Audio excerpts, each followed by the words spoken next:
same. So hi guys, ఈ order Nikhil place చేశాడు from website. So నాకు కూడా తెలియదు ఇందులో ఏముందో.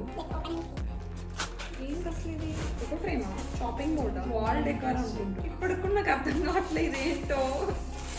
ఇలాంటి వెరైటీ ఆర్డర్లన్నీ పెడతాడు గైస్, నాకు అర్థం కాదు. మీకు ఇలా వెరైటీ వస్తుందని కావాలి. నేను కూడా వెరైటీ అయితే గైస్, మీకు ఏమైనా అర్థం అవుతుందా ఇందులో ఏముందని? నాకైతే అర్థం కావట్లేదు. ల్యాప్టాప్ పెట్టుకుని వర్క్ చేసుకోవడానికి, కట్ చేసుకోవడానికి, కాళ్ళ కింద మ్యాట్ లాగా నేను కూడా అనుకున్నా ఆయన ఇట్లా వెరైటీ అన్ని ఎక్స్పెక్ట్ చేస్తాడు. ట్రై అండ్ సీ, దీని ఫీడ్బ్యాక్ చెప్తాం మీకు ఎలా ఉందో అని. Bye bye.